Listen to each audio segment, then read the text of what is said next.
ماشي.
Good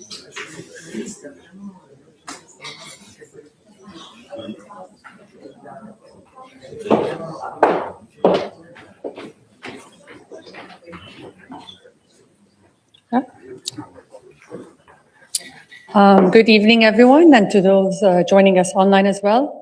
On behalf of the Issam Institute for Public Policy and International Affairs at American University in Beirut, and of course our dear partners at AGBU and at LepsiusHaus Potsdam, I would like to welcome you here today for the 9th year of our annual joint event in commemoration of the International Day of Commemoration and Dignity of the Victims of the Crime of Genocide and its Prevention.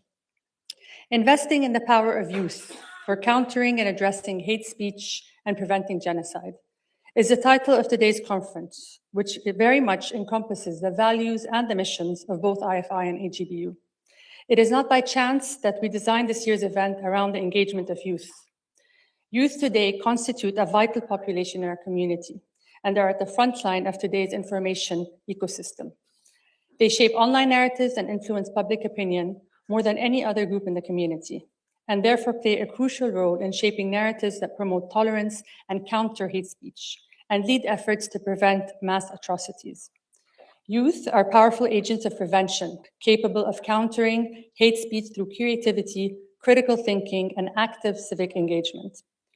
The approach taken in our conference design today very much aligns with global efforts, including UN initiatives focusing on youth leadership in challenging hateful ideologies and fostering peace. As we know very well, our region is facing atrocious wars and continuous political instability, coupled with digital misinformation, and so youth resilience and leadership today are essential for resisting polarization and promoting inclusive dialogue. Our panels will underscore the importance of equipping young people with media literacy, ethical digital citizenship, and historical awareness to recognize and challenge harmful content.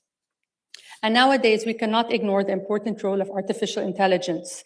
And this is why we have dedicated a segment in our agenda on AI to be covered by colleagues from AUB and our Institute Associate Fellow.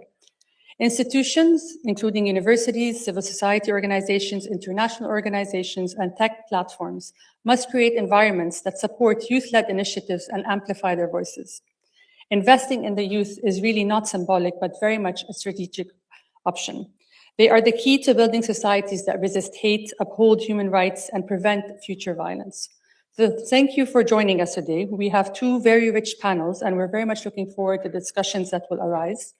Before we begin, I will hand it now to my colleague, Irene Ghazarian, who is the Executive Director of AGBU.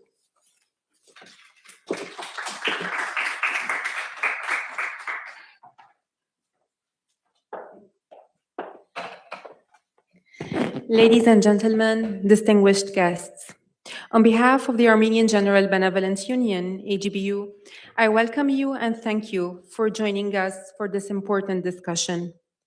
For nearly 9 years, AGBU Lebanon has had the privilege of organizing this conference in partnership with the American University of Beirut and the Issam Institute for Public Policy and International Affairs. Our shared commitment to dialogue, research, and awareness continues to shape this collaboration. AGBU's mission is built on 4 pillars: education, humanitarian assistance, socioeconomic development, and cultural preservation. Education in particular remains our most powerful tool for prevention and resilience. It equips young people to question harmful narratives, resist manipulation, and speak out against injustice. In the context of today's conference, focused on addressing hate speech and preventing genocide, this pillar becomes even more vital. Empowering youth is a strategic necessity for protecting our communities from discrimination, incitement, and dehumanization. Since the United Nations established the World Genocide Commemoration Day on December 9, 2015, AGBU, an organization shaped by the legacy of surviving genocide, has embraced its responsibility to confront the conditions that lead to mass atrocities. Central among these is hate speech. It is never harmless. It amplifies prejudice, polarizes societies, and creates the environment in which violence becomes possible. History constantly shows that dehumanization and incitement precede every genocide. Young people play a crucial role in breaking this cycle. They are active in the very spaces where harmful narratives spread and where counter-speech can have immediate impact. Their leadership is indispensable. The United Nations Strategy and Plan of Action on Hate Speech reminds us that prevention begins with awareness, education, and collaboration. By strengthening digital literacy, critical thinking, and ethical behavior, we empower youth to challenge misinformation and uphold human dignity. But responsibility is shared. Governments, civil society, educational institutions, media, and technology platforms must work together to recognize the warning signs early and act before words escalate to harm.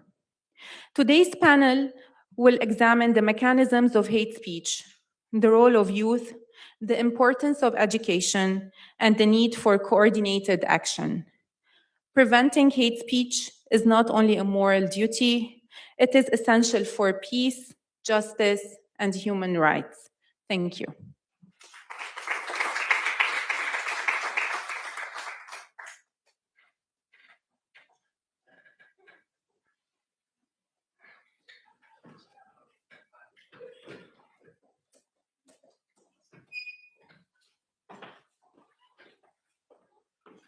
Hello.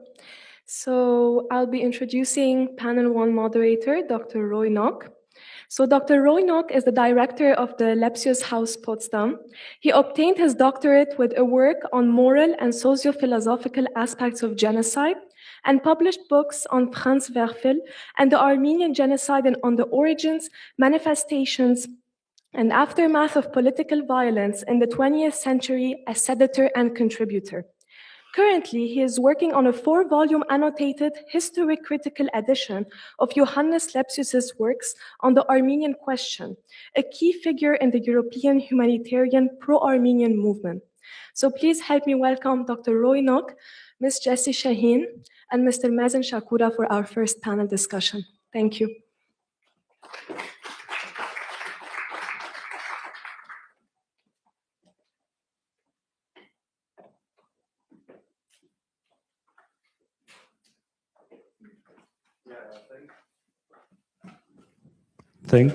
Okay, now it works. Welcome all, and thank you for the welcome remarks and the introduction. So our first panel is about confronting hate speech. And we have two panelists here, which I would like to introduce. So we have Mr. Mazen Shakura. He is currently the regional representative for the Middle East and North Africa of the Office of the High Commissioner for Human Rights.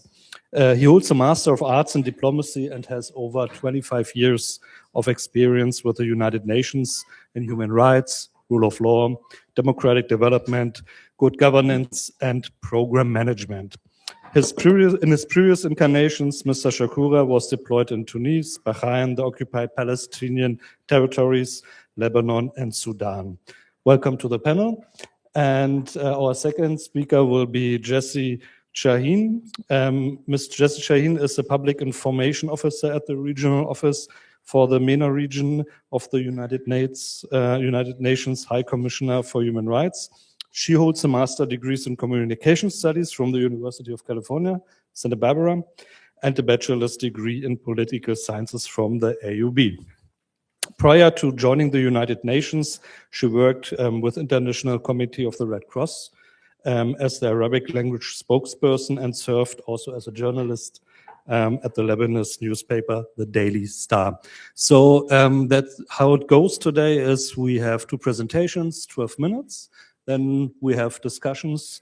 And then after that, I think the first coffee break and last one, we'll see. So Mr. Mazen Shakura, the floor is yours, please. Thank you very much. And thank you for having me. In fact, I was telling our friend that I wrote an article about genocide from a different perspective and different lenses. always we focus on the legal aspect of the crime of genocide, and a lot of citation for the convention and the Rome Statute, Article 6, I remember, and the 5 actions, less or more, in both documents related, and then the literature of Nuremberg Tribunal, Rwanda, ex-Yugoslavia. But there is a neglected or forgotten aspect, which I call it the sociological aspect of the genocide. And this is what I'm going to focus on. Because the genocide, and you are better than me, that before Professor Raphael Lemkin, the term do not exist. So he developed the entire, you can't hear me. Less or more, he developed a lot of literature, and unfortunately, whatever he wrote was not reflected even in the convention itself, because he expressed a lot of concerns about the Armenian genocide and also the Syrian, the Ashuriyin, and which were not captured. Now, I'm going to focus on the remaining 10 minutes to me, on the social aspect, which I call it the social capital, and also the relation between the individual and the land. Why I'm saying this? Rwanda passed through the genocide and the tribunal, but look at Rwanda where now, following the recovery era plus the transitional justice, but there is no diaspora, less or more, resulted from this. Look at the Palestinian and also the Armenian. After the Nakba, 48, they never recovered. Trying to say that some nations passed through the crime itself.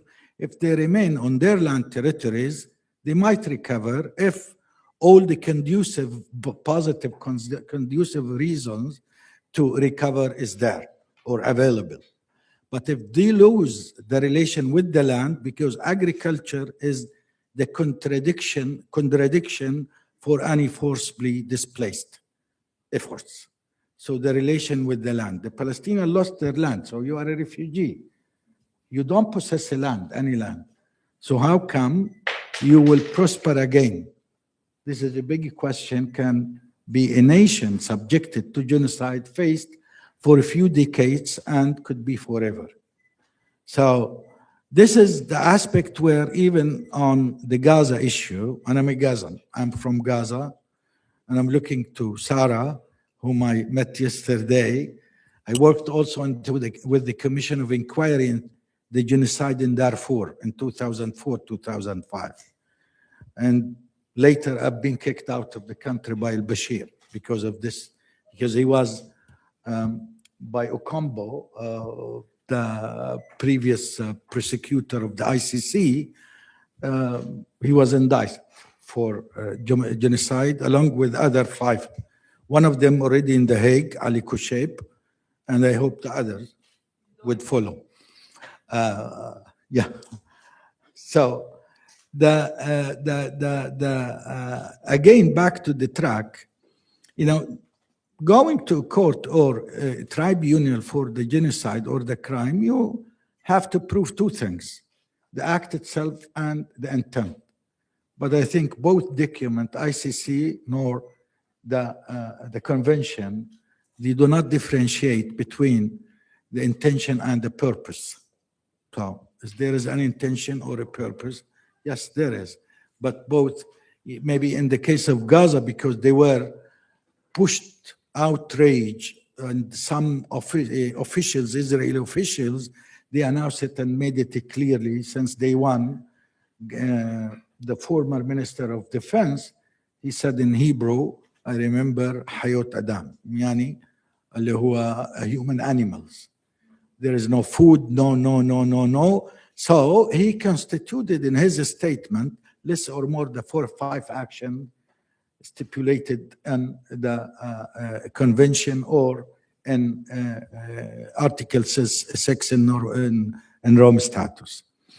Now, the social capital is the horizontal relation between individual and any ethnic, national, religious community that ties them together in order to prosper and to produce culture, identity, whatever.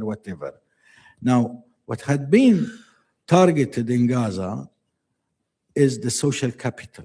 And I think so far, for long, it will take long until the Gaza community, the Gazans themselves will recover. Why?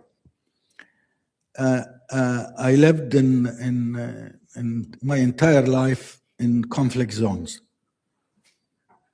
I remember in 87 up to 92, they were the first intifada. In 1 year, we were subjected to total curfew, 273 days in 1 year. Almost more than 2/3 of the year were under total curfew. If I need a piece of bread, this would jump too many roofs, house roofs, until it reached me. This we lost this time. Meaning, if my brother is injured, so I just walk out, I can look at him, but I would flee. So I tend to be a monk in myself, thinking I'm a hero, whatever, all these slogans. This is something never happened to a community except this time. This part of the destruction for the social capital, this type of the horizontal relation among the community was totally abolished. The social cohesion among the community totally abolished again. When I get any food rations from any NGO or a humanitarian agency distributing food rations, while I'm walking to my tent, I might be faced with a gang, another victim. I'm a victim, but another victim might pull out a knife or a pistol and kill me for the food that I got from this organization. So a victim is killing a victim for seeking survival. This is what's happening. Again, something else. There is something we call it المكملات الغذائية, food supplements. UNRWA and other NGOs, WHO and other international like Médecins Sans Frontières and others, they were distributing food supplements for pregnant women. My nephew is still in Gaza, by the way. He was telling me over the phone a story, and I said, no, you are kidding me. The story is the following, that pregnant women selling their البول, urine. Urine. I said, what? No, you must kidding me. He said, no. And he said about 2 to 3 centimeters only in a small bottle and it cost $35. He said, what? He said, yeah. I said, but why? He said, because unpregnant women would buy it and go to the laboratory, and then accordingly she got food supplement. So I said, this is not our nation. This is not our people. I never, you're talking about something else. I never lived in, I was not born there. I know my people, I know my neighbors, I know how we behave, how we support each other. We never suppressed each other. We never exploited to that extent each other. No, he said, no. Even if there is something worse. But I'm not going to tell you, otherwise you won't come back. So this is the social capital that we lost. And this is something that should be captured in all the literature related to the issue of genocide. It's not only the action stipulated or embedded in the Genocide Convention. Now, if we move somewhere else, I don't want to talk about the issue of accountability and impunity. This is something we can talk about for the next, I think, 10 years. But what I'm saying, as I will describe it again, once again, and once again, this is what called international justice system is a nice vehicle with a squared wheel. So, because there is, again, if there is a will, intention, or a purpose to commit the crime, there is no will to accomplish any accountability. So it happens before, once in Nuremberg, it happened in Rwanda, but lead me to talk about one thing, just pave the way for Jessie to start her discourse or her speech. I'm paving the floor on the hate speech issue. And because I was also part of a Rabat plan of action against hate speech. And it took us to discuss the entire content of the plan and 4 contents. Meaning, we have to differentiate between 2 things. Hate speech doesn't mean at all emotion things. So when I say I hate Jesse, it means nothing. It does not fall under the definition of hate speech or the 6th threshold or criteria to establish hate speech. But what does definitely fall under is dehumanizing the others. And this is a simple and key for genocide.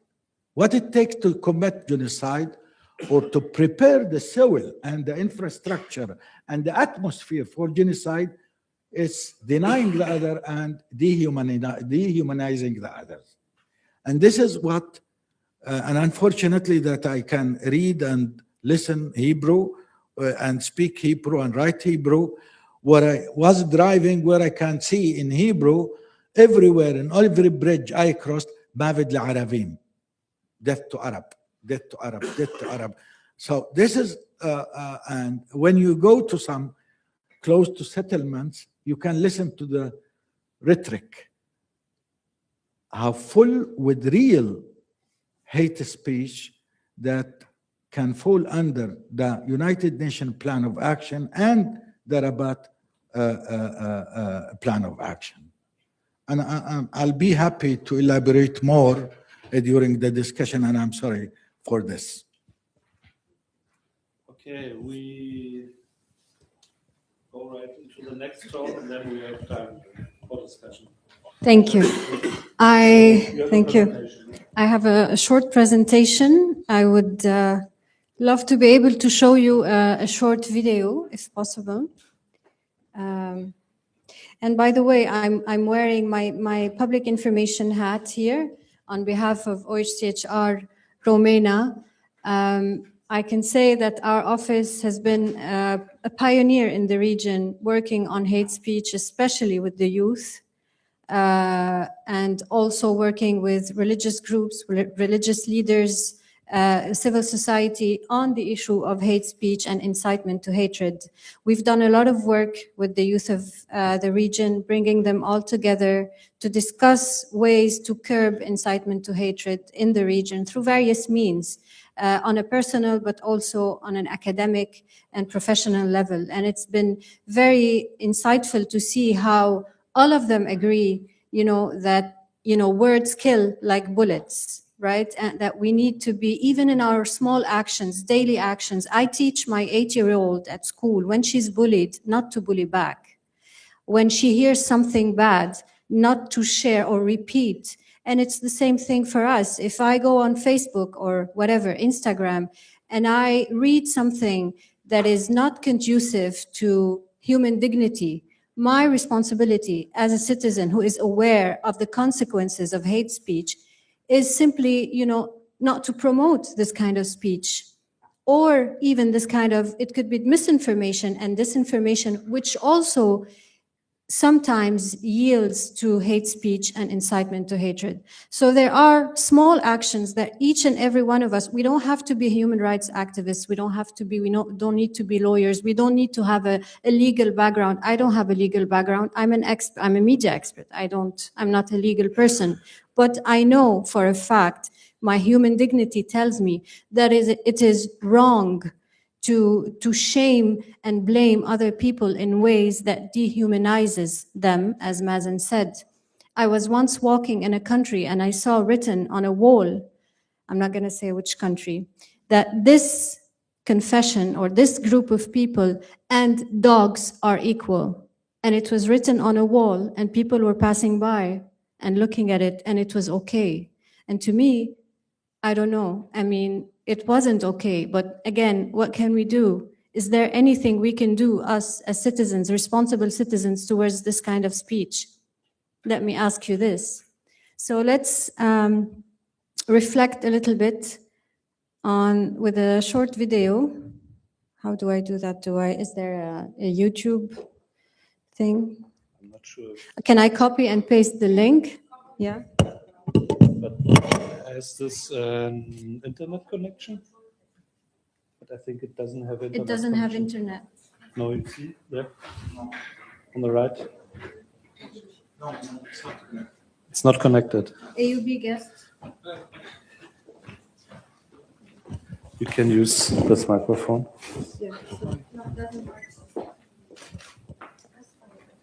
Pasted the link. بس ما يعطيك. اوكي. في ساوند على هذا اللابتوب؟ ما فيهم يسمعوا. Yes.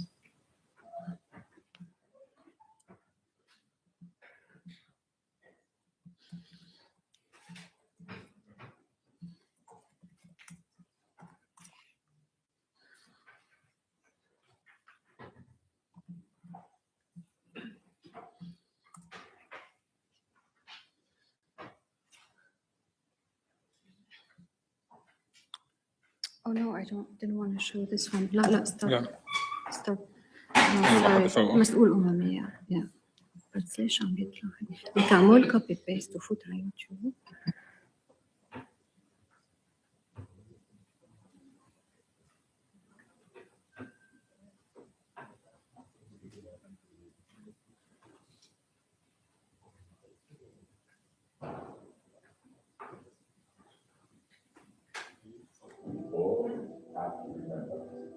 That they can't increasingly by its speech.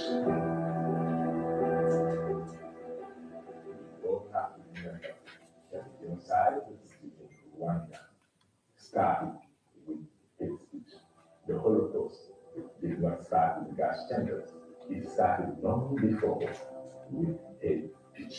What we have been seeing in Myanmar against the Rohingya population started also with hate speech. And today, what we are witnessing around this world, with the rise of extremes, be it in Europe, be it in Asia, everywhere, when we see the growing number of neo-Nazi groups, neo-fascist groups, when we see the growing violence and refugees are being terrified, we need therefore to make every effort to arrest this hate speech.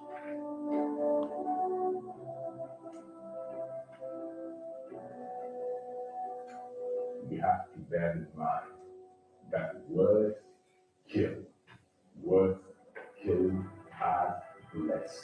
And that is why we need to make every effort to invest on education, to invest on the youth, so that the next generation will understand the importance of living peacefully together. We need to make every effort so that the attack, like the one we have witnessed in Sri Lanka, when churches were attacked, the one we witnessed in New Zealand, what we saw in Pittsburgh, all this has to stop. And to stop it, we need to invest more on mobilizing the youth. We need to use the verb to become a tool from peace, a tool from love, a tool from increasing social religion harmony and war instead of being a tool for committing genocide against humanity. So I don't know if you agree, but at least it sums up a little bit also. AI will create more billionaires in 5 Yeah, sure. It also sums up what Mazen was saying about, incitement to genocide through hate speech. I'm not going to go through the legal instruments because I think we're going out of time. I'm going to jump to the Rabat Plan of Action that Mazen addressed, and then the United Nations Plan of Action Against Hate Speech. We're going to see how both complement each other and where they diverge, actually. The Rabat Plan of Action, I'm starting with it because it's the Office of the High Commissioner of Human Rights who, in the UN system, took the initiative to act on hate speech and to put together a plan. Why is it called the Rabat Plan? Because simply it was developed in Rabat. The meeting took place in Rabat. And it precedes the UN Plan of Action. The UN Plan of Action was only put together in 2019. This goes back to 2012. And it was developed to address the challenges of hate speech and kind of establish clear criteria of when is this, hate speech and when it is unprotected incitement versus protected incitement, which means freedom of expression. I mean, you can be harsh in the way you express your opinions, but if you don't meet the 6th threshold, then it's not like, the example Mazen gave, I hate Jesse. This is protected incitement. He has the right to say it. It doesn't threaten my life. It doesn't threaten your life. He's not a political leader, so he doesn't have the influence to have, so we're going to see all the 6th threshold that actually could criminalize a speech and describe it or frame it as hate speech. It has 6 thresholds or 6 really definite conditions, let's say. So first of all, the context.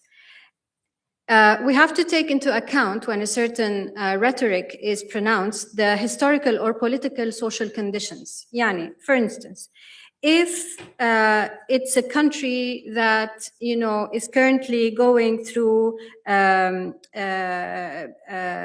there's parliamentary elections, for instance, in a certain country, and the political opponents are using speech that is full with hatred and dehumanization for the other party.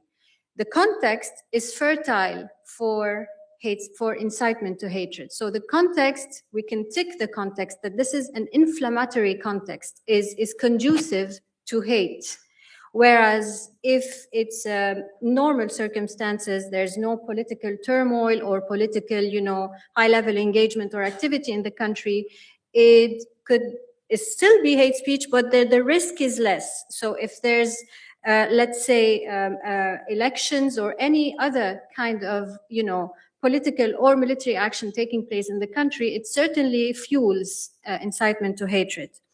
For instance, if a country like Lebanon, I'm sorry to say, who is already experiences sectarian violence and sectarian, rhetoric, if we hear a statement calling a certain minority a threat or a certain group a threat, then yes, this carries a much higher risk than having the same statement in a calm, stable context where sectarian violence is not there. The speaker, who is the speaker? It's not only what is being said, it's who says it. If I go post something on social media, who cares? No one. I mean, I'm no one, basically. But if a religious leader or a political leader, or unfortunately in modern time genocides, we see, as we were talking prior to this discussion, that we see hate speech language being used by heads of states publicly, on record. So, and these people have prerogatives, they have liabilities, they have the leverage to say whatever they want, and the possibility to influence people and to have followers, and their speeches be shared on social media and other platforms. So the speakers matter. The intent, is the speaker intended to incite discrimination, hostility, or violence, or was it simply a coincidence, just, once in a lifetime, or once in a lifetime mistake, or whatever? The content or the form, the nature of the message. Is it a video? Is it simple text? Is it pictures, dehumanizing, showing that certain people are demonic, whatever, using illustrations? This also weighs in when we would like to identify if a speech is a hate speech or not.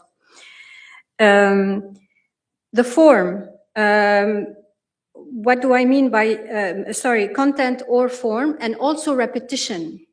If the form or the content is repeated constantly on channels, it also weighs in. It becomes kind of a second nature for you to hear this kind of talk. It also influences you indirectly. The extent of dissemination, again, how widely the message is spread, the audience, the size, the platform, the repetition, the likelihood of harm. For instance,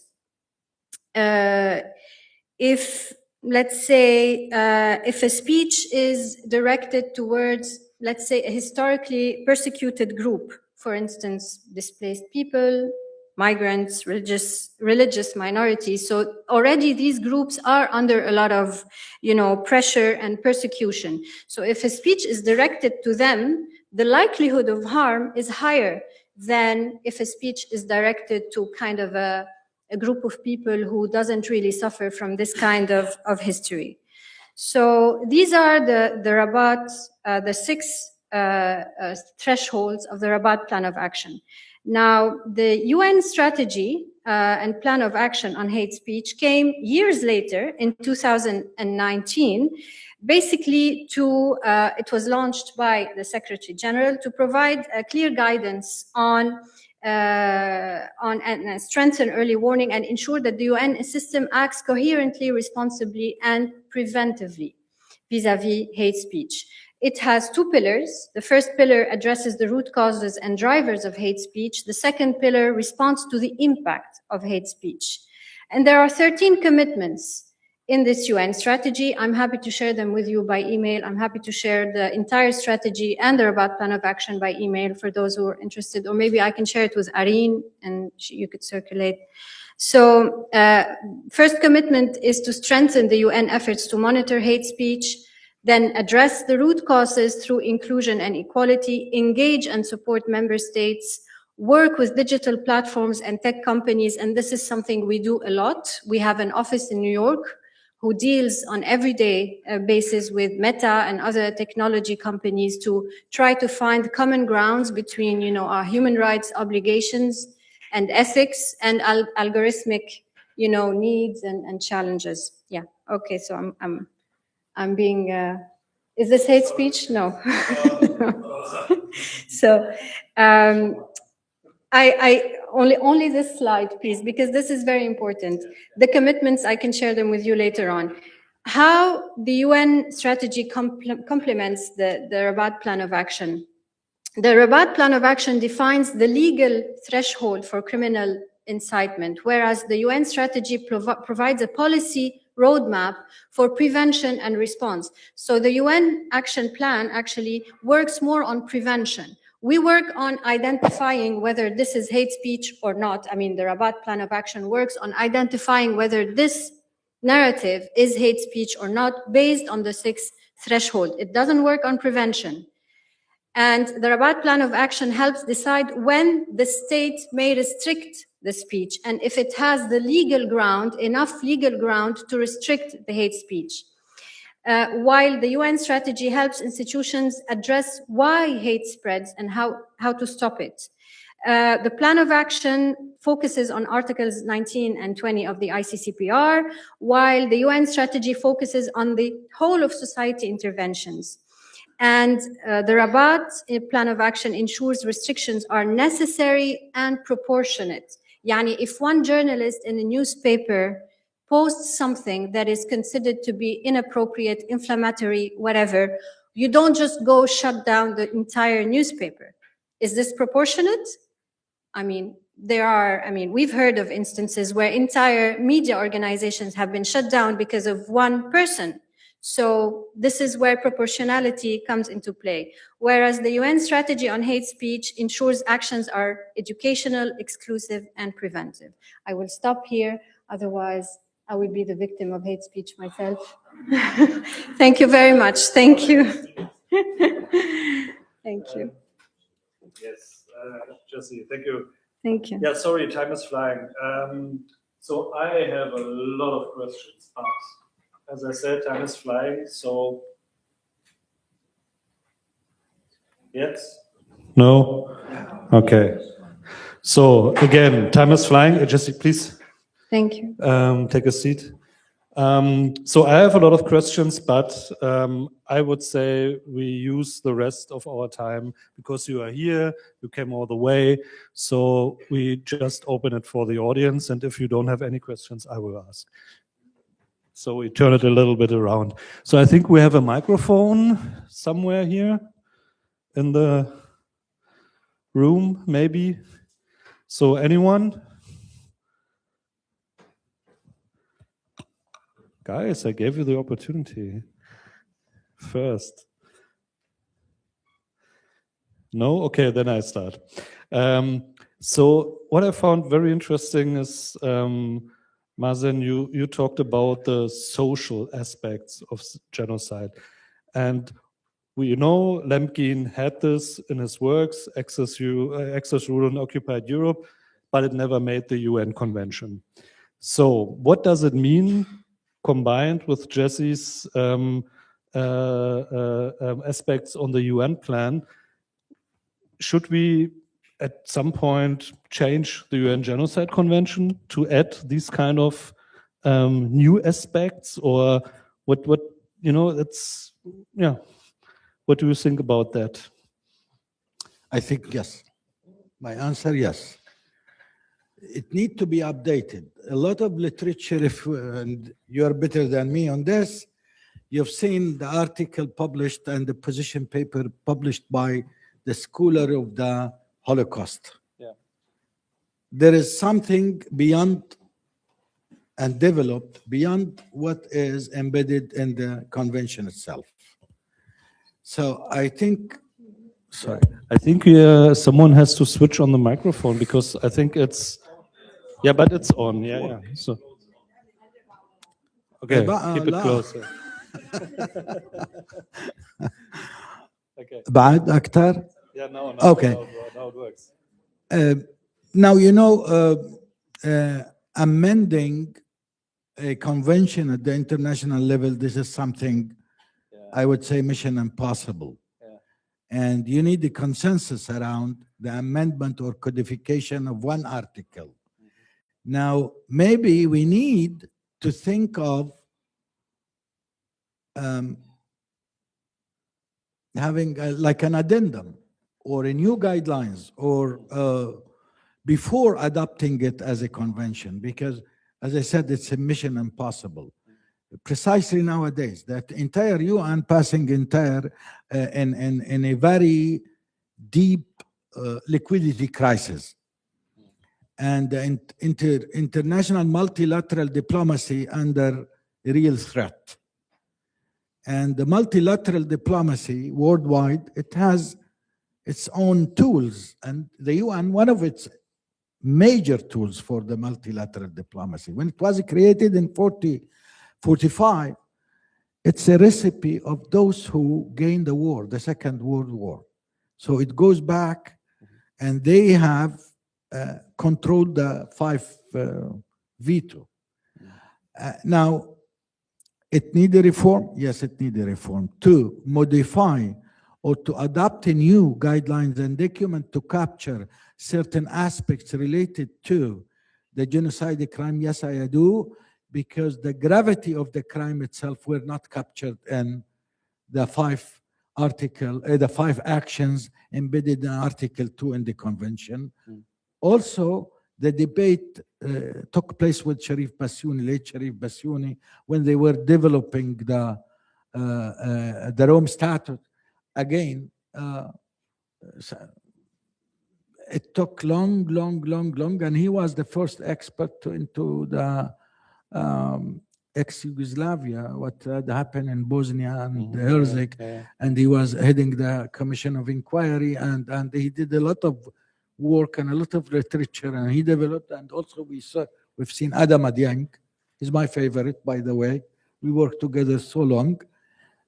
Yeah, I like him very much. He was a judge at Rwanda Tribunal, by the way, Adam Adyang.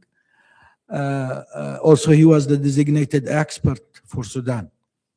Head of ICJ, the International Commission of Jurists. He believed genuinely, and he was the Secretary General advisor in genocide for long. So, and he resigned because there is no ears for him. He left his position. He insisted that this document is old, caduc, and it needs to be updated.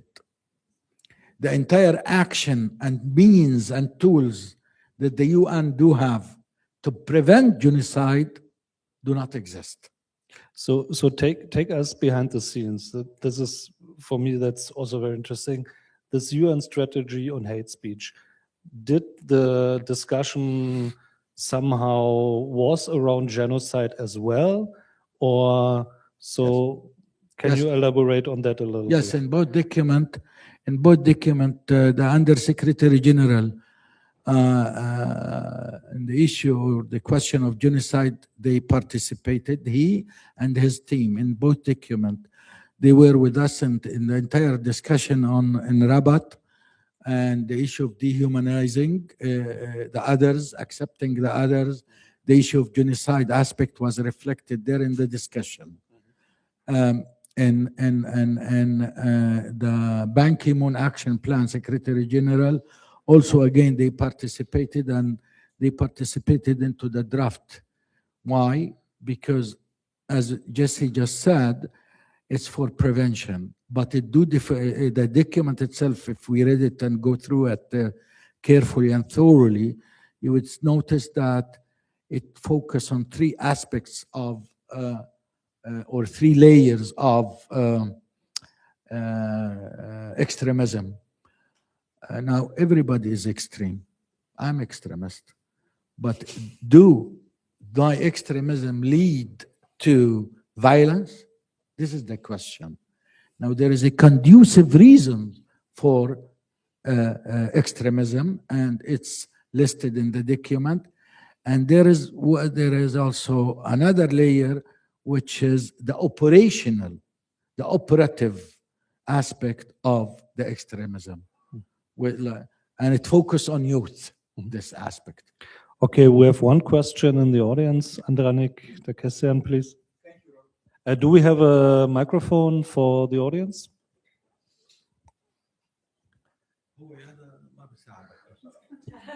Yes, we have. Thank you, Roy. I have 2 issues. One is related to what Mr. Mazen said. It's about the UN Charter and the 5 veto members. Don't you think that the UN Charter was more intended to support the states rather than the minorities and non-state groupings? This is a question I'm still UN staff. I cannot answer this question. I'm still UN staff. All right. Okay. All right. The second one is a question regarding Ms. Jessie about extent of dissemination. I think there's something missing there, in the sense that it's not only extent of dissemination, but extent of how many people do use it, extent of adoption of the hate speech. Can you develop it further a bit, please? Yes, it's a very good point, because sometimes actually you don't discern. You just share the information and you don't fact check. Is this something that is true? Is this fake information? Is this misinformation? So yes, I agree, dissemination, but also if you are not, you need to have a sense of, like an auto censorship. You need to know, before sharing any information, be it hate speech or anything else, you need to make sure that what you are sharing is actually factual and accurate information. Otherwise, you would be contributing. So I agree. It's not only dissemination, it's really discerning whether you're adopting this idea, quote unquote, whether you agree with it or you don't. Now, if you agree with it and it is really very hateful and insightful, then this is a personal conviction that I am unable to advise you on, but I can advise you on reflecting before sharing something. If it's going to cause harm to other communities, to other people, then simply don't do it. Thank you. There's another question. Yeah, the microphone is traveling. Could you give us concrete examples where the UN has been able to stop certain hate speech situations? Concrete examples. Rwanda.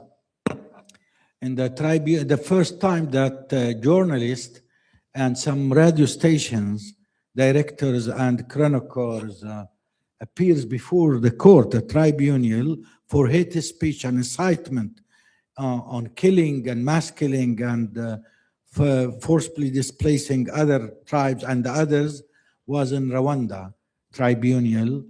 And by the way, not only Adam and our former High Commissioner Navi Pillai, she was also a judge in that tribunal. So I think, yes, in Rwanda, there were a successful example. One more thing. What about the genesis of the word hate speech? Did it start with Rwanda? Or if we go back to the Armenian genocide? Because I went through a number of articles, and hate speech is Rwanda. They had forgotten the Armenian genocide. No. When I said Rwanda, why I'm saying and referring to this experience, you asked me a specific direct question. Now, the entire, whatever documents produced by the UN, the ownership should be national one. Don't expect that the Secretary General will come and be a boot on the ground to implement it. But when I say Rwanda, I refer to an example, empirical example that I know. Now, it's not the first time that there is a hate speech in Rwanda. No, definitely even before, and before the Armenian massacre itself and genocide. No. All the way long do exist. The first thing we examined in Rabat Plan of Action is the relation between Article 19 in the Universal Declaration for Human Rights and Article 20. This is a very tense relation between the two articles. One, curb and prevent some speech, part of the speech, which incitement to war, and the other is open the venue and the gate for free speech. So how come? There is a paradox here, a contradiction. So it do exist before, long time ago. No.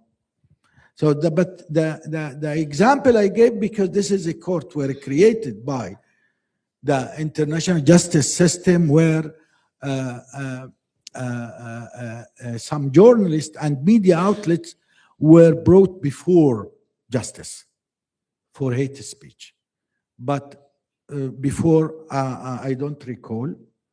Maybe in Timor-Leste also there is another example, but through transitional justice process. Yeah. Okay, thank you. So I'm getting the signal. We know we have to make a break. Sorry, Andronik, but we can. Well, I will put it into to the coffee break. So a coffee break now, I guess. So no. 10 minutes. Andronik, sorry, Okay, guys, thank you very much, and see you in 10 minutes back in the room.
We will be starting with our second panel.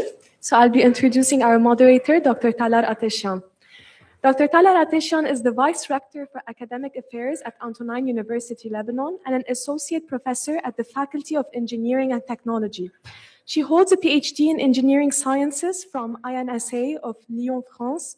Throughout her career, she has led major initiatives aimed at enhancing teaching effectiveness, strengthening learning quality, and advancing innovative pedagogical practices in higher education. She also brings significant experience in school management, having overseen academic programs and guided faculty development. Her recent research focuses on AI-driven approaches and emerging technologies in education. So please help me welcome Dr. Talar Ateshyan, Ms. Hana Addam, Dr. Fatima Abu Salim, Mr. Wissam Saade, and Mr. Muhammad Najm. Thank you. Thank you, Ariana. Good afternoon, everyone, and welcome to panel 2 on education, technology, and the role of youth. It's a pleasure to see you all here. Before we start our discussion, allow me to introduce and warmly welcome our panelists. Dr. Hana Al-Ghali. She currently the lead for the education sector and Senior National Program Officer at the UNESCO Regional Office in Beirut, working on supporting the education sector across general education, higher education, and technical and vocational education and training. Previously, she was a Senior Educational Specialist in the Education Global Practice in the Middle East and Northern Africa region at the World Bank, supporting the education program in Lebanon and Iraq. In the past, she was also the program coordinator for the Program on Education and Youth Policy Research at the Issam Fares Institute for Public Policy and International Affairs at the American University of Beirut, and taught courses at the university's Department of Education. In 2013, she was awarded a Fulbright Scholarship to the University of Georgia. She holds a doctorate of social and comparative analysis in education from the University of Pittsburgh. Welcome, Dr. Al-Ghali. Dr. Fatima Salim, Abi Salim. She is professor of computer science at the American University of Beirut. She holds a Master of Science in Pure Mathematics from AUB and Doctor of Philosophy degree in computing from the University of Oxford. Her current research interests are in data science and applied AI for impact across the variety of problems in the social, health, agricultural, and environmental sciences. Dr. Abu Salim has also consulted frequently on governance in the age of Gen AI and Agentic AI, and is a frequently invited speaker as well as content creator for demystifying AI for the public. She has spoken multiple times on challenges affecting women in computing and mathematicians in the developing world and prominent venues such as ICIAM and Norwegian Academy for Sciences and Letters and Arab WIC, Arab Women in Computing Network. She has served as secretary for the Special Activity Group on Supercomputing for the Society of Industrial and Applied Mathematics, and currently serves as associate editor for the Journal of Parallel and Distributed Computing.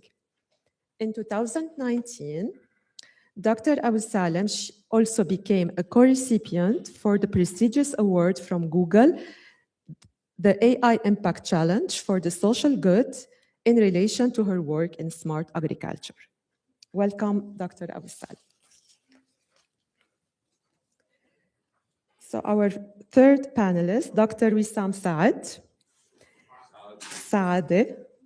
Yeah, sorry.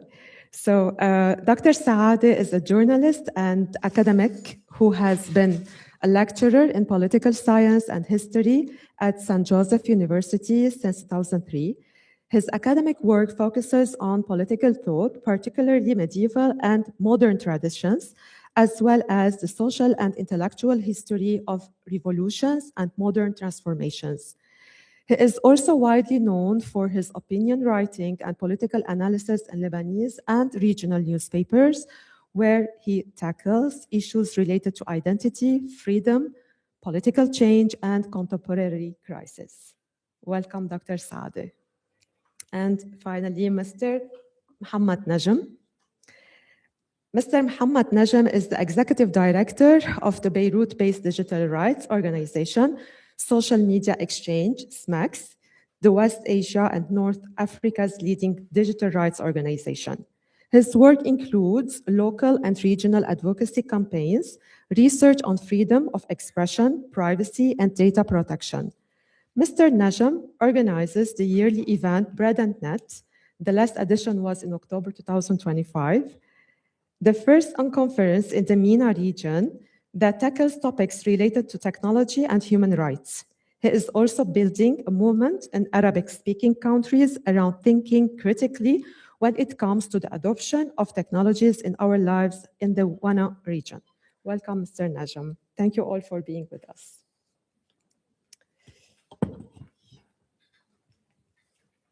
So, for the first part of this panel, allow me to start the discussion with Dr. Ghali, because as UNESCO always emphasizes that education is at the heart of any transformative change we want to see in the society. So before we dive into the discussion about formal and non-formal education to counter hate narratives and promote active citizenship, I think it's helpful a bit to first understand the roots and the reasons behind these issues. So Dr. Ghali, could you please help us understand what drives hate narratives and why they spread so easily today, especially among Lebanese youth and especially on social media?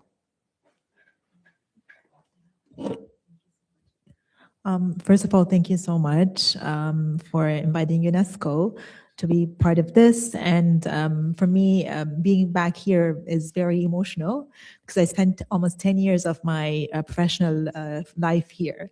So I'm very happy to be back at IFI, not just EUB. I mean, EUB is my home where I studied, but also IFI especially. So thank you so much. So we live today, Talar, in a polarized world, especially in the Arab region, where according to the 2025 Global Peace Index, the Middle East and North Africa remains the least peaceful region in the world. So our kids are growing up in the middle of uncertainty, conflict, and profound social divisions across countries and across communities. I personally grew up during the war. And I vowed that when I have kids, I will not have them experience what I experienced. I know the sound of, what boom boom means, and then, and so I knew that that means the rocket is coming, that we have to rush to the shelter of our building. And I vowed that my kids will not go through that. And, I'm sorry, reflecting a little bit personal to give it context. And my husband and I went across the oceans and we came back to Lebanon because this is our home. And my kids, guess what? Lived through the same feelings I went through, which is being scared of war. My daughter, who was 18 this summer, was telling me, why? And so this is really something that has gone from one generation after the other. But I hope that I have passed something to her, which is, this is home, and this is, no matter what happens, this is where we will stay and fight for. A little bit digressing, but just to give you the image that this is the region we live in, and this is the country we live in. So our kids today are witnessing polarization, not only in public discourse, but also in the most intimate spaces of their daily lives, which is on their phones, in their classrooms, and in conversations that they overhear at home. And here I'd like to emphasize the phone and the online, which really crosses all borders and comes into the lives of our kids. And I'd like to ask you, how many of you remember their middle school years? A show of hands. Come on, middle school. Do you remember middle school? Yes, it's fine. Raise your hand. Now, how many of you remember social media in middle school? I do see a few young people, so yeah. So our kids are living in a different world, a world where social media is part of their life. And therefore, you were asking about, hate speech and whatnot. This is one very powerful way that hate speech travels faster and further than anything today because of this. So basically, it is important to recognize today that the violence and harm do not only occur outside of the school and online and whatnot, but also inside the classrooms. According to UNESCO, roughly 1 in 3 students globally report being bullied at least once in the past month. At the same time, online spaces, as I mentioned, intensify these harms. Bullying, discrimination, and hate travel faster and further, especially that on average, teens spend between 8 to 9 hours on social media. So if you then add how many hours they actually sleep, that just makes it up almost half of their lives being exposed to what may be hate speech. So we must face the global reality that hate speech is rising, offline especially online. In 2024 alone, the Racism and Incitement Index documented over 12 million pieces of violent and hateful content circulating on social platforms. Hate now moves faster than policy even, and then can respond. It reaches learners before teachers, before families, and before institutions. Finally, on this point, because young people today inhabit digital spaces constantly, their identities are therefore shaped by the content streams curated by algorithms, influenced by AI systems that are often invisible to them. These technologies can amplify harm, but also they can be also used especially to support education. And therefore, UNESCO advocates for ethics in AI. AI can help detect harmful trends early and to build digital citizenship rooted in dignity and respect. The choice is not between technology, I think, or no technology when it comes to education, but it is more about thinking how to use this technology and whether education prepares our young people to use the technology in humanity. Yes, thank you, Dr. Ghadi. I would like to ask you about the UNESCO recommendation on education for peace, human rights, and global citizenship. This documentation that was published in 2023. Could you share with us, please, the main components of this recommendation and what is the global vision that UNESCO is inviting countries to adopt? Thank you, Talara. This is very timely, actually, because just 2 weeks ago, UNESCO convened a regional conference or meeting on specifically that 2023 recommendation in Cairo, bringing together 19 Arab states to put together a roadmap for the implementation of the 2023 recommendations. So the 2023 recommendations on education for peace, human rights, and sustainable development was actually adopted by all 194 member states at UNESCO.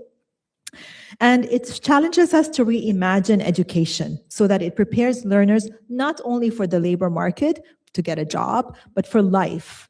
Life in diverse societies, life in a digital world, life in moments of crisis and complexity, in a polarized world, actually, that is not being able to accommodate these concepts is not a luxury, it is a necessity. And therefore,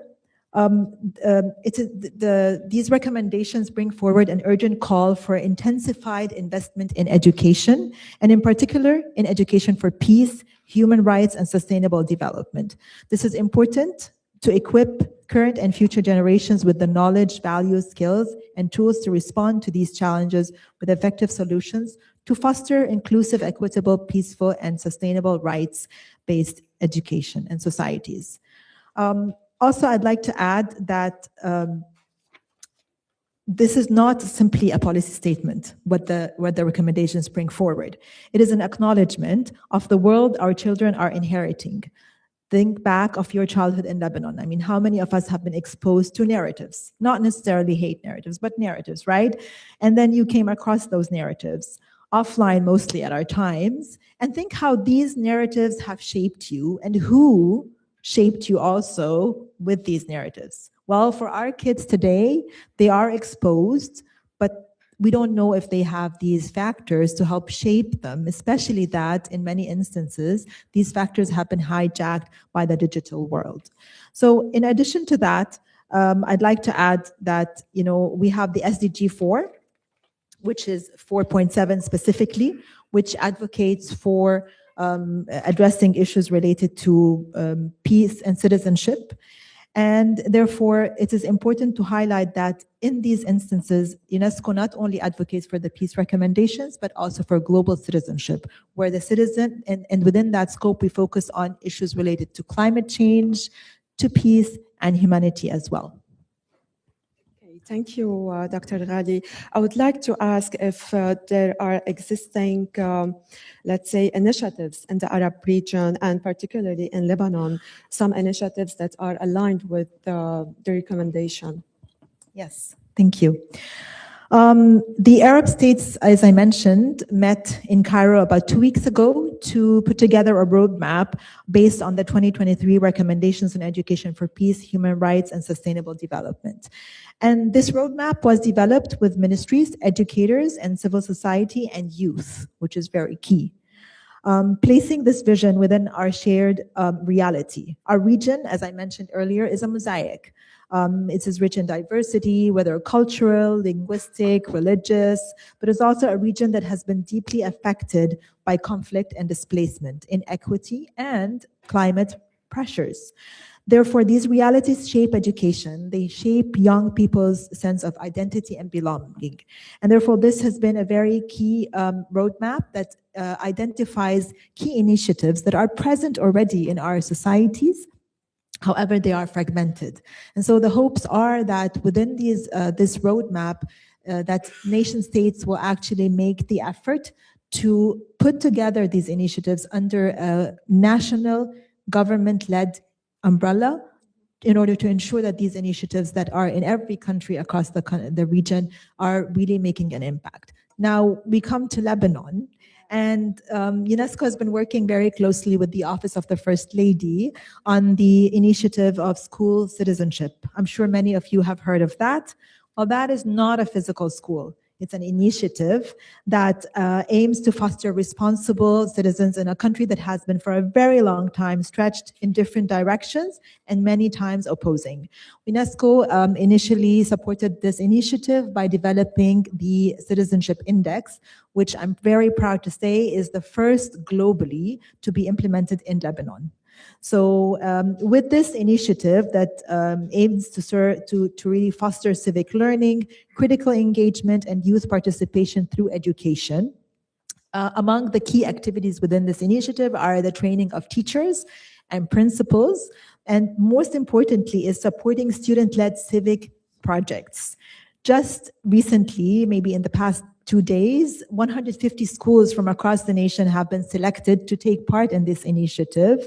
And it is meant to really shape the opportunities to debate respectfully, to collaborate, to imagine shared futures in moments of division. And I think most importantly, especially in light of the current curriculum we have, and we know that the government is working on a new curriculum, but in light of the current curriculum, I think initiatives like this one of the First Lady really show our young generations that civic education and civics and citizenship is not just in textbooks. It is something that we live and we create. Yes, and do you think, Dr. Ghali, that it is it's kind of difficult, I think, to be able to integrate the citizenship in across the curricula, because it is also mentioned in the recommendation that citizenship should not be treated as a standalone subject, but should be integrated in all subjects. So maybe the training of instructors and teachers is something very important, because I'm thinking about the science subjects, for example. It's not something impossible, but I think it's a bit challenging. What do you think? Thank you. I mean, teachers are at the heart of what UNESCO does, right? Whether it's teacher training, teacher support, and whatnot. And I'm sure now if I ask you, I like to ask you many questions, right? But if I ask you to think of one teacher that really impacted you, I'm sure each one of us will think of a name. It's not going to be too difficult. Well, how the way UNESCO works is really starting from the strategic approach and then going down into different levels of the system. So initially, UNESCO would work directly with policymakers, and supporting policymakers address hate speech through education. It emphasizes that we cannot counter hate speech by silencing or avoidance, as many of us may have experienced growing up, hearing your parents say, "La, this is aib, la, don't say anything, just ignore," and whatnot. We cannot continue to avoid. We really have to counter it by equipping our young people with the competencies to recognize harmful narratives, understand their roots, and respond with critical thinking and empathy. All these competencies that now have been integrated into the new Lebanese curriculum that is currently being developed, and which also reflects human rights, diversity, and global citizenship. One of the key areas where we have supported recently is integrating media and information literacy into the new curriculum. So we worked closely with the Center for Educational Research and Development, developed the MIL, or Media and Information Literacy Framework, and then identify the competencies. And very interestingly is we worked with each and every group of experts working on the curriculum development, whether it's science, math, English, and whatnot, to map these competencies along with the citizenship competencies. And like you said, Talar, it may be easy to think of ways where you can identify MIL, for example, in English, right? Because it's all about reading and writing and whatnot. But how do you do it in science? And how do you do it in other subjects like math? Well, believe it or not, it was done. And they were able to identify these and map these competencies, because media and information literacy and citizenship does go in each and every part. It's not a standalone subject, as you mentioned. And so it is very important to support the teachers, I must also say, not only capacitate them with the skills needed to address, citizenship, but also support them to identify their own biases, because they are individuals by the end of the day in a classroom, and they are the ones who are interacting with our kids most of the time. Think of how many hours your child spends or your young person spends at school. It's a very long time. And so the teachers are also humans who need to identify their biases, deal with them, and then learn the skills on how to interact with the kids. Thank you very much, Dr. Ghadi, for your valuable insight and for helping us better understand the roots of hate narratives, the global vision of UNESCO, and the concrete steps being taken, especially in Lebanon. It is also clear that teachers, schools, universities, civil societies, and national institutions all have a shared responsibility in building a common understanding of citizenship. Thank you.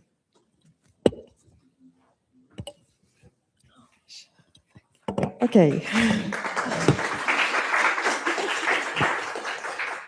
So, if education shapes the citizen, technology now shapes the environment in which that citizen lives and communicates. So, building on our discussion of citizenship, let's move to the digital dimension, how technology and AI can counter and control hate narratives, and how we can guide these tools to help us preserve our history and heritage. Dr. Abu Salam, as we know, AI-driven platforms learn from data we provide them, and their outputs depend on this processed or this trained data. Many AI tools are Western-centric, trained on data sets reflecting Western culture, history, and language. How does this bias affect the detection of hate speech in non-Western societies? That's a very big question, so I want to figure out a way to layer it down. The idea of Western connotations has actually taken a lot of attention recently under a growing terminology dubbed decolonial AI. But I want to caution before going deeper into what that could mean against archaic ways of positioning us with respect to Western technology. This is not a defensive ideology. This is not a place to practice us versus them, as much as a place to say, does it suit us the way it's been developed? Data biases are really the last thing I would be concerned about. The first thing we thought about when we were first approaching a hate speech project that we were trying to do in our department was, do we actually want to call it hate speech? Is it really important the way it is in the US, for example? Do we have the luxury to police people around? Or do we actually have bigger concerns than who said what on an individual level?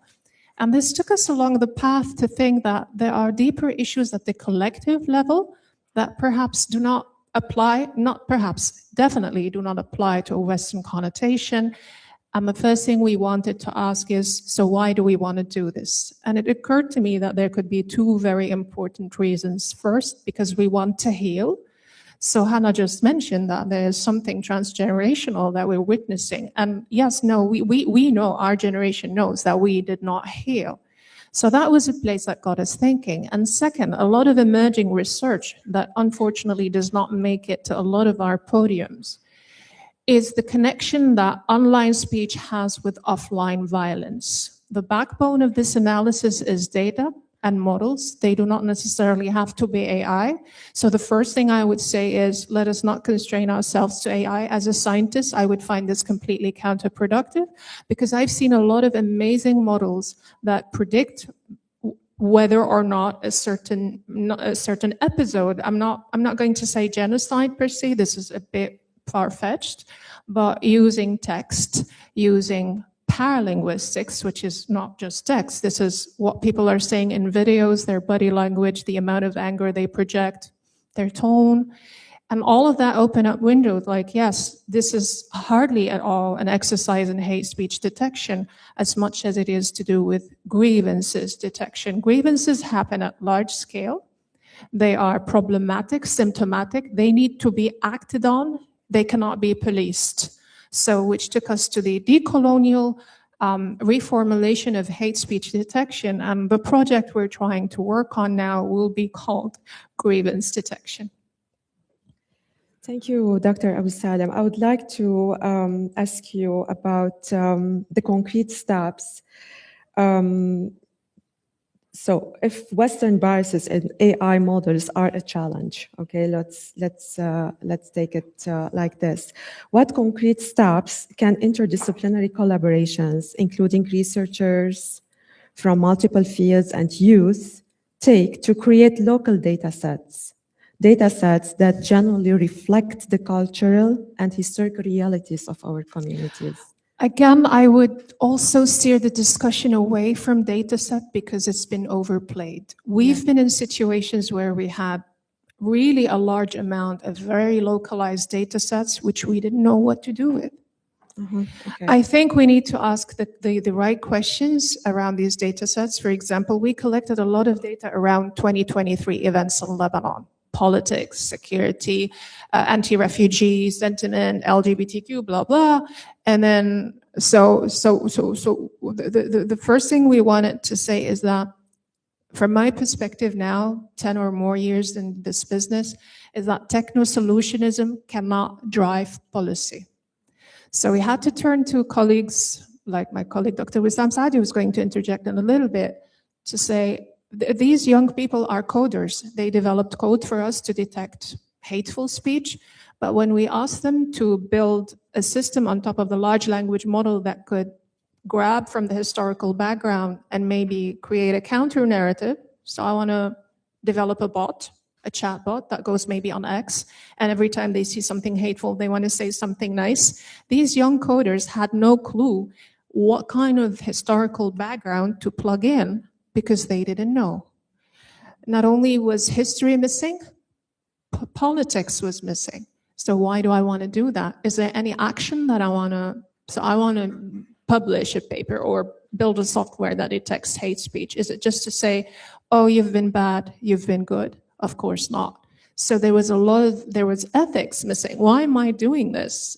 Is it the standard ethics, like we want to make everybody happy, we want to be comfortable? No, none of this works. These ethical frameworks also fail to substantiate the exercise we were doing.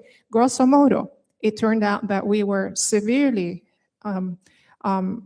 short on expertise that made this whole system meaningful, which takes us to the socio-technical paradigm that I would definitely say is the way to do proper AI nowadays. Yeah. So let's see with Dr. Saadi. So considering the points highlighted by Dr. Abu Salem, so do you think that it is possible through AI models to preserve history, to... No. No, yeah. It depends. I think that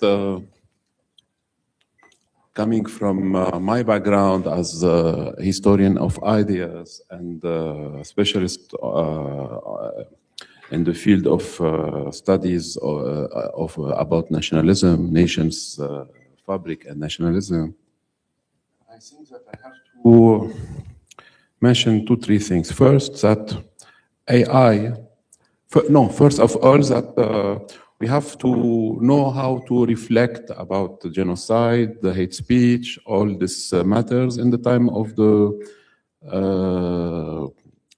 numeric, digital age. Not only AI, but all what is coming with the AI, with the digital age. Second, that AI dissolves the boundary between writing and orality, and turning fleeting speech into persistent text, while in the same time making written words interactive, more interactive, reshaping how ideas and even how hate circulate. And AI can convert speech into text in real time, effectively turning oral expressions into written ones. But unlike classical writing, which is static, AI can make written text more dialogue, more conversions. A reader can ask questions, request clarification, and so on. But I think that we speak most of the time about hate speech, ignoring or isolating hate speech from the matter of suffering. So I think that we have to make this combination between suffering and hate speech. So suffering is a catalyst of hate speech. Suffering is also the prolongement perpetuator of hate speech. And that's why when it came to the genocide, ethnical cleansing, and the transmission of all this terrible memories or tragedy and within the collective memory, we have to agree first that the transmission of collective memory depends on the fabric of each nation. So let's take, for example, the Armenian nation. So because in the case of the Armenian nation, we have this diasporic element quite different than in other types of nations. So some peoples have experienced the diaspora as a constitutive element of their collective life. A nation so became, like in the Armenian case, diasporic when its long-term history, when its historical continuity depends as much on networks across borders as on the population within its territory. So the Armenian nation is one of the rare historical community for which diaspora is not only a deviation from a national life, not an exception, but one of its long-term enduring structural conditions. So for centuries, the Armenian people have existed in a dual configuration. Hayastan, Armenia, territorial core, the Armenian plateau, the Armenian highlands, and a vast extraterritorial world extending across the Middle East, the Mediterranean. So this duality is constitutive of Armenian identity itself. And why I'm speaking about this duality? Because Armenian identity is built on unusual tension between those Armenians who live within the homeland and those in the diaspora, who retain a national consciousness while residing in host societies or other societies or new societies. So in the 20th century, this diasporic identity was sustained through Armenian schools, churches, political parties such as the Tashnak, local newspapers, community clubs, etc. Today, digital media become more and more efficient. And so if I imagine a guy, like a 15, 16 years old guy, Armenian guy living in Paris or in Los Angeles, he often learns about Armenia and Armenian tragedy, Armenian genocide, not through the schools or Tashnak or like a classical political publications, but through Instagram, Twitter, YouTube, influencer, TikTok narratives. And so younger generations consume history in the form of short videos, etc. This transformation risks compressing the genocide into a distant symbol, detached from its complexity. Artificial intelligence reshapes memory politics, let's say, amplifies all narratives, producing a competition among victimhood claims. But at the same time, we have this competition not only between different memories, like who is suffering the most, the Armenian or the Kurds, the Armenians or the Kurds or the Palestinian or the Jews. So we have this rivalry about suffering. And we have also, in a digital context, and we have also the fact that in the Armenian-Turkish context, Turkey and Azerbaijan enjoy structural advantages, digital structural advantages. So because Turkey combines large technical base, strong university, emerging AI laboratories, integrating AI into defense systems. Azerbaijan, smaller but oil-financed, rapidly adopts advanced military AI technologies and synchronizes its digital propaganda with state policy. And we see this in the last war about Nagorno-Karabakh.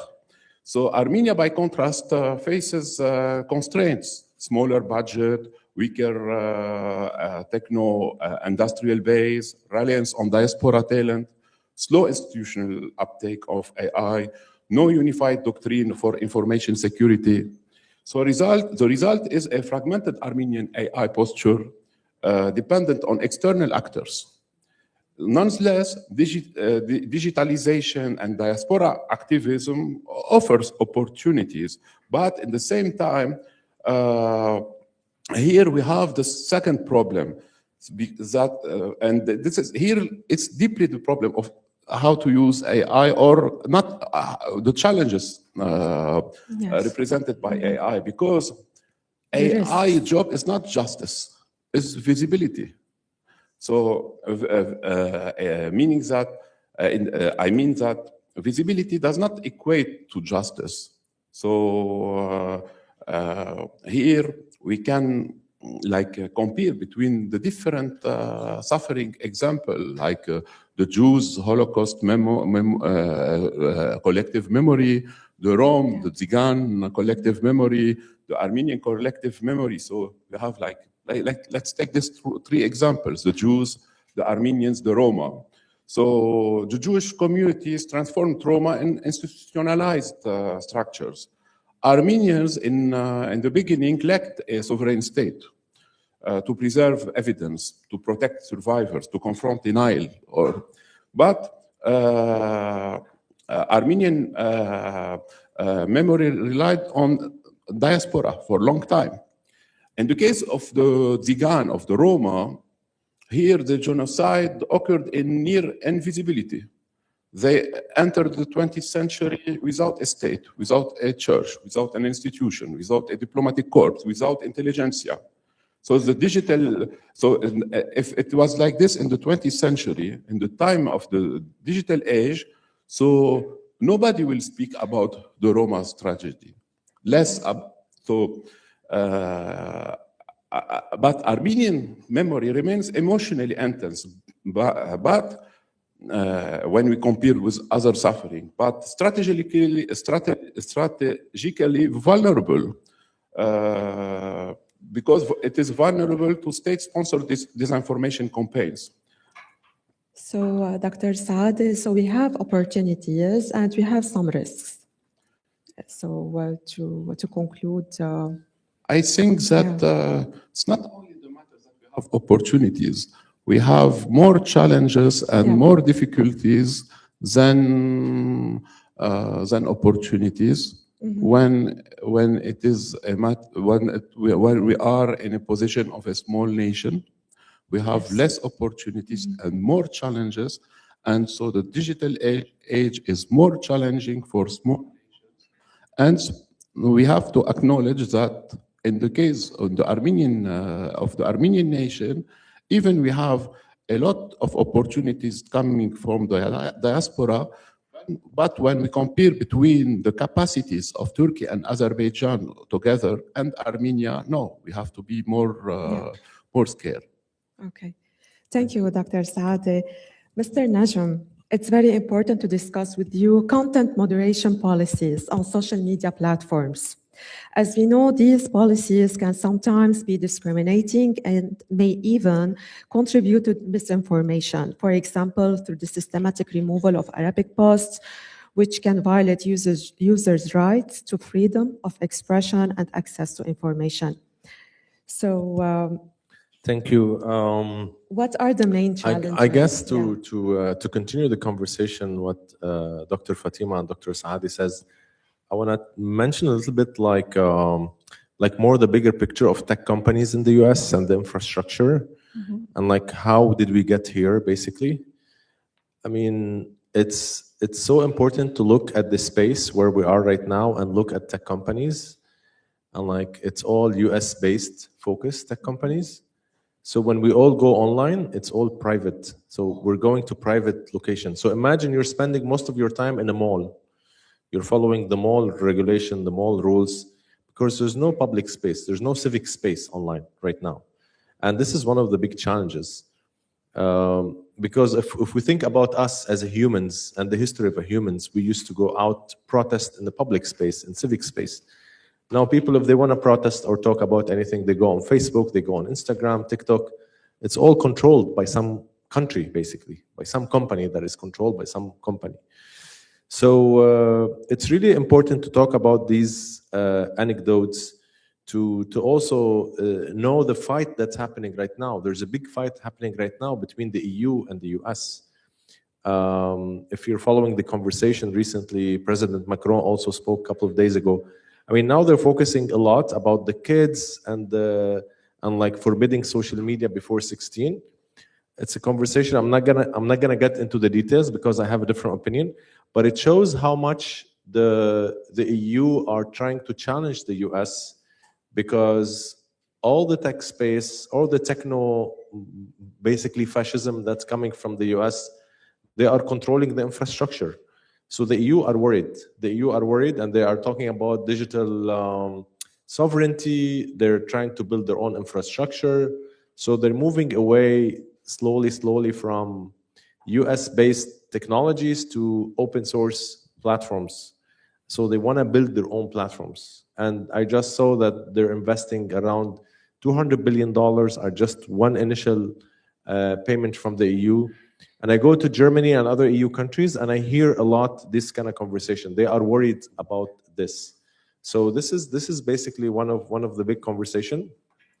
And also regulation, like policies and regulations are really big as well. So that's why the EU have done the DSA, Digital Service Act. So they're trying to push more regulation inside the EU. They're trying to tweak the tech companies around privacy issues, freedom of expression, all what we are concerned about. So it has more like protection of data, it has more ethics, etc. And now with the AI, the EU just launched EU AI Act, I guess last year maybe, or the year before. So the EU AI Act is basically to control and try to regulate the AI when it comes to the EU. And when it comes to the AI, I was thinking about what has been discussed early on about AI. And I guess it's really important to look at our history and how technology evolved. And I was thinking about cars, and I looked it up. Like the first car accident that happened, that was recorded, it was in 1891 in Ohio in the US. So 134 years ago. If we look right now at the also like the streets and the cars after 134 years ago, it still has like the same planning how they started, or at least plus or minus. But the most important, it is human-centric. It is very human-centric. And this kind of technology has evolved slowly, and it was taking care, like when accidents started killing people, they invented the seatbelt. it was enforced. They invented the speed limit, etc. They put the technology evolved a lot and is still evolving. They also put like the kids seat. There's all this technology is human centric. What is really worrying me about AI, and I was reading a book about it recently that is called The Coming Wave for Mustafa Sulaiman.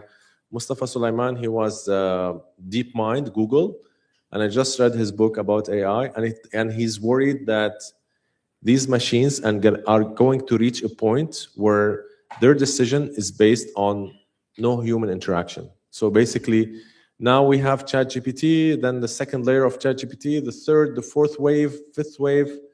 At some point, it's not going to be human-centric. So the decision that will be taken will not be tweaked by human. They will be taking decisions. So the humans are worried. That's where the worry. That's why we're all worried about AI, because it needs to be regulated. It needs to be slowed down a little bit. We've seen how much technology is taking time to be evolved in societies and how it's affecting us. So AI is going very fast.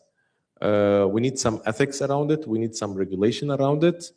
I'm not saying it needs to take 134 years, but at least it needs to be slowed down and regulated. And unfortunately, in the US, as we speak, there is no federal law that regulates AI. And if you listen to I forgot his name, like the Palantir, one of the Palantir CEO, or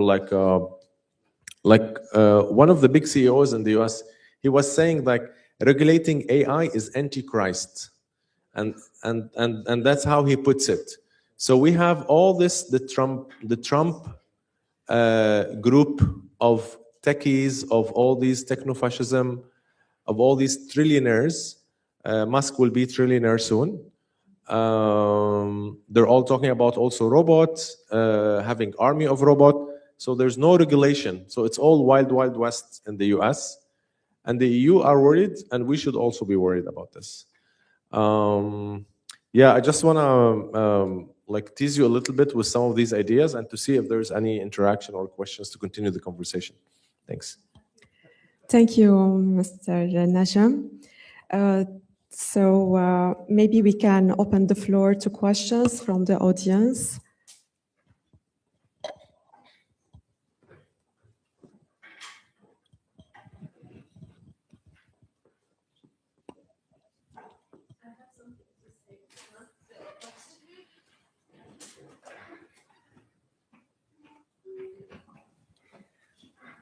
Hello. I think the most important thing in our area, I agree with you all about what's going on, but seeing what's happening on social media in the last a couple of months, I think education is the most important thing, especially teaching tolerance, because it's so frustrating to see people that are they have locked accounts and then they just go with their comments and with their the laughing emoji, just trying to manipulate people and just bullying others. We are in a society in the Middle East that does not accept others, doesn't accept any idea that's maybe correct other than our ideas. And I think that the technology gurus are making use maybe, and they are also using this weakness that we have, because now we are just absorbing the AI without thinking and without even ethically thinking about it. So thank you.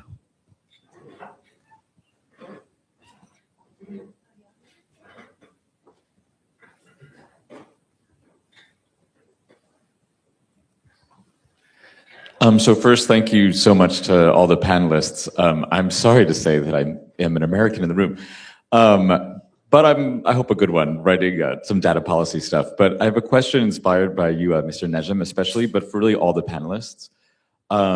First, it's striking that beyond tech solutionism, what you're describing is tech messianism, really, and the idea that I've seen videos now posted by Americans, particularly evangelicals, who are looking at the way that AI actually might replicate the characteristics of a messiah, and that it's disembodied and is all powerful and all knowing. So there's really something terrifying about that prospect. But the question I want to ask is shifting gears, not as a scholar, but as like an activist, what do you see, all of you who have done sort of studies and thought through like, particularly large data sets? What terrifies me as an Armenian American, right, is that given the corpus of data from which AI can pull and the way that the hand is stacked against us because there are other states that have so much greater resources, what are steps you think that individuals can take to try to change what like the corpus of data that AI is drawing from as individuals as opposed to state-centric things? Like I'm struck, I have a colleague who's writing his dissertation on, say, is natural language processing able to recognize Eastern and Western Armenian, right? This is a challenge, and it means that there are myriad challenges facing, say, different, Arabic is diglossic, right? So how do we recognize which kinds of dialects and which sorts of inputs are privileged? So what, if there's anything you think individuals can do as individuals, as activists, to say, okay, if we have a not exactly digital commons, what can some of the people in the room do without joining Palantir, right?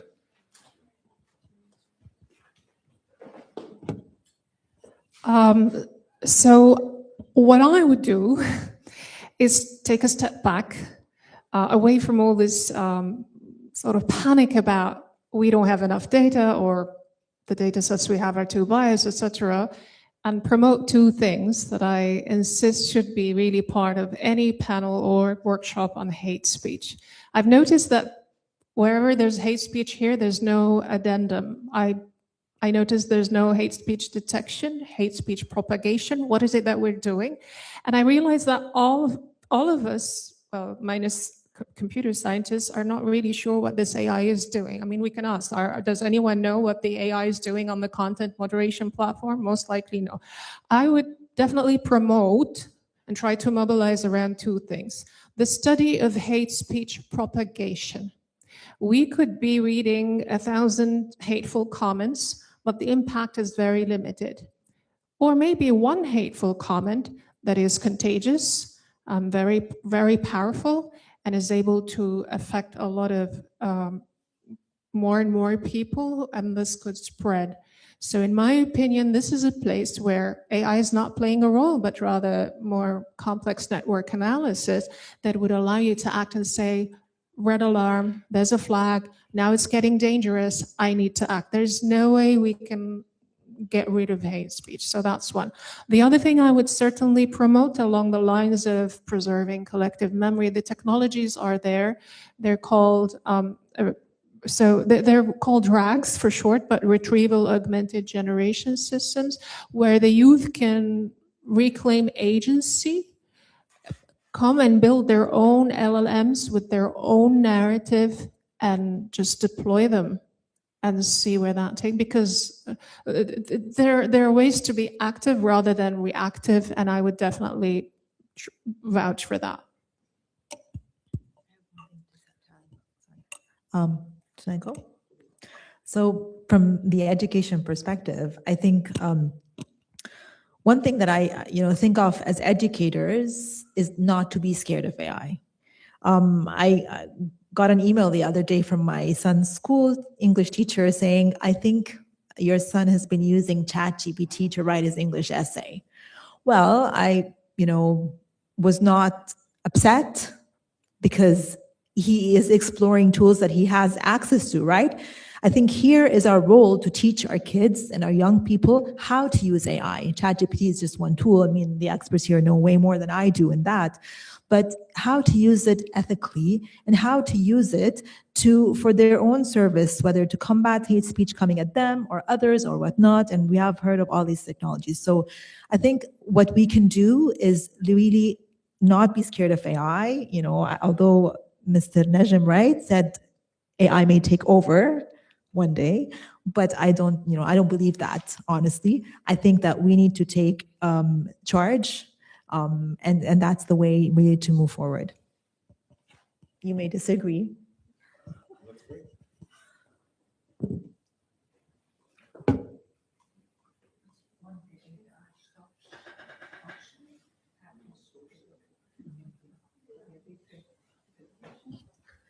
Okay, thank you so much. Thank you, Dr. Al-Ghali, Dr. Abu Saleh, Dr. Saadeh, and Mr.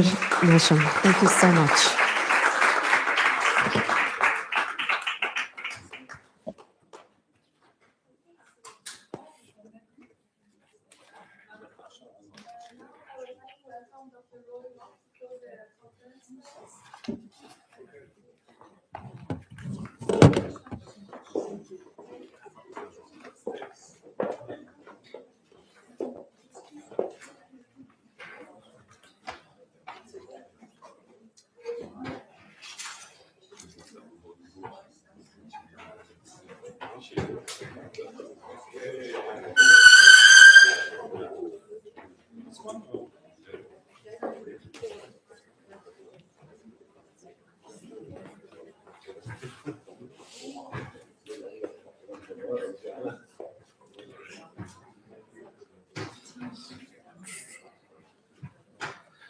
Okay, ladies and gentlemen, I have the honor to wrap up everything, which we'll see if it works out. So today we address a profound and urgent issue that has shaped our past, endangers our present, and will define our future. The connection between hate speech and genocide and the critical responsibility we bear both as individuals and as digital citizens to prevent such atrocities. Throughout history, hate speech has often been a precursor to genocide, as we heard. The harrowing events of the Armenian genocide, the Holocaust, the Rwandan genocide, and most recently, the Rohingya genocide and Gaza remain us starkly of the catastrophic power that lies in spoken and written words. When unchecked, hate speech can foster environments ripe for violence, compounding prejudice into actions that are devastating in scope and impact. Hate speech goes beyond offensive or derogatory language. It dehumanizes groups, seeks to justify discrimination, and lays a foundation for broader systematic violence. The process of othering, depicting a certain group as an enemy or subhuman, sets the stage for mass atrocities. A process that was shaped by written and printed words in the past, loudmouth agitators, even malignant whispers between neighbors found their way into the subterranean stream of history. This demonstrates the power of the media in amplifying hostile narratives and normalizing hatred, serving as catalysts for genocide. In our digital age, as we heard in the last panel, the landscape has transformed. The reach and impact of hate speech are no longer confined to isolated geographies, but span the globe via social media platforms. The challenge we face is unprecedented. How to contain and counteract hate speech in an era where information and misinformation spreads with staggering immediacy. Digital citizenship entails rights and responsibilities in the online sphere. As digital citizens, we must adhere to ethical guidelines promoting respect and dignity for all while critically evaluating content and considering its potential consequences. As we have learned very detailed today, social media platforms as the key architectures of contemporary communication bear profound responsibility. These platforms, imbued with immense influence, often find themselves at the crossroads of free expression and regulation. The ethics of managing hate speech online demands stringent frameworks that align with human rights principles, something that becomes more and more urgent due to an overall evolving tech let's use your word, Thomas, tech messianism, okay? Or tech fascism, I think that's the other word we heard today. So that means these algorithms, I don't know much about it, but what I will stress a little bit more is that the reliance solely on algorithms is not enough. Context matters greatly, and the nuances of language and cultural specificities necessitates human oversight in assessing potential harmful content. Thus, platforms must invest in diverse and well-trained teams who can understand and act upon complexities inherent in global communication dynamics. Moreover, social media companies should, in the best of all possible worlds, collaborate internationally to develop standards for content moderation that reflect diverse perspectives and aim to protect vulnerable communities. As we heard it today several times, a necessary challenge for policymakers and technological innovators. The prevention of genocide is a testament to humanity's ethical commitment.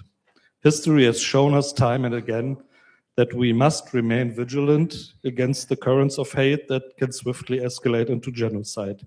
Thus, education and awareness are indispensable tools. Educating individuals about historical atrocities linked to hate speech and the mechanisms by which such speech proliferates can empower communities to recognize and reject hate preemptively. An academic and non-academic institution fostering critical thinking skills and incorporating discussions on digital ethics into the curricula support the creation of informed and conscious global citizens. In conclusion, the relationship between hate speech and genocide is a stark reminder of the potent threat posed by unchecked vitriol and dehumanization. We all have to become stewards of the digital realm, and it is our ethical imperative to harness the power of connection inherent in social media responsibly. By promoting dialogue that heals rather than harms, and committing to combating misinformation and hate with unwavering resolve, we honor the memory of those who suffered from past atrocities and safeguard the promise of a more peaceful future. Only then can we ensure that our collective voice speaks in unison against hate and for the enduring dignity of every person. Thank you.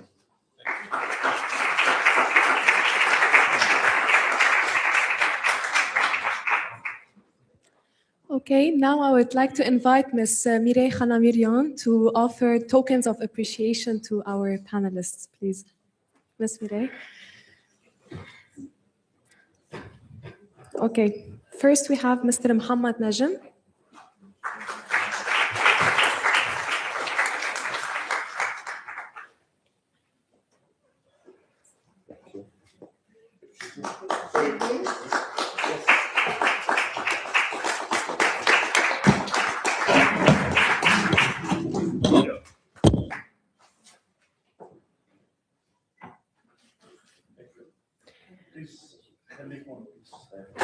Okay, Ms. Hannah Addam.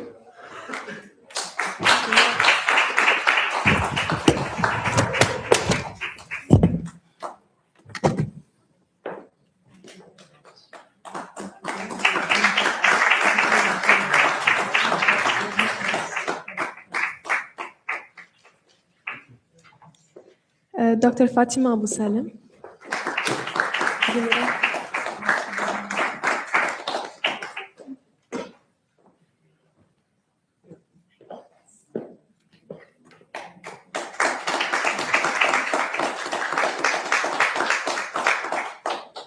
Dr. Roy Nock.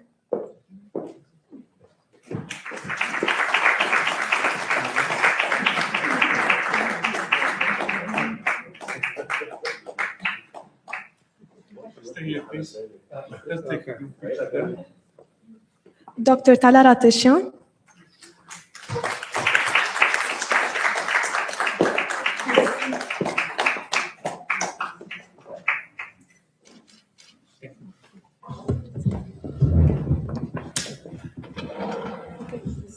Okay. Okay. And Dr. Wissam Saad.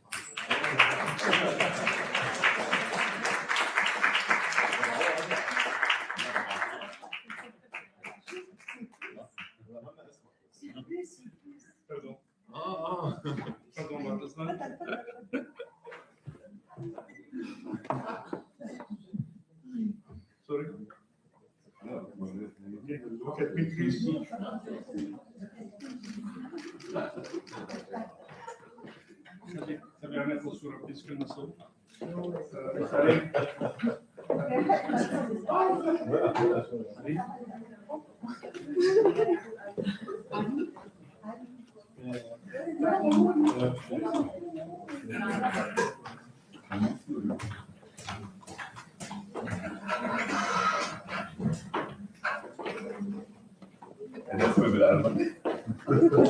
لا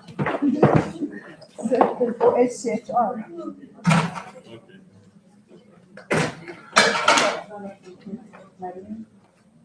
وين مدينة؟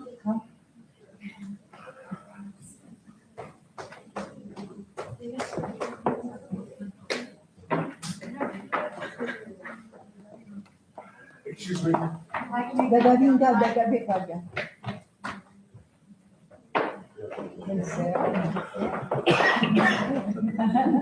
Excuse me. أنا الأرملي كيف شاب الإذن؟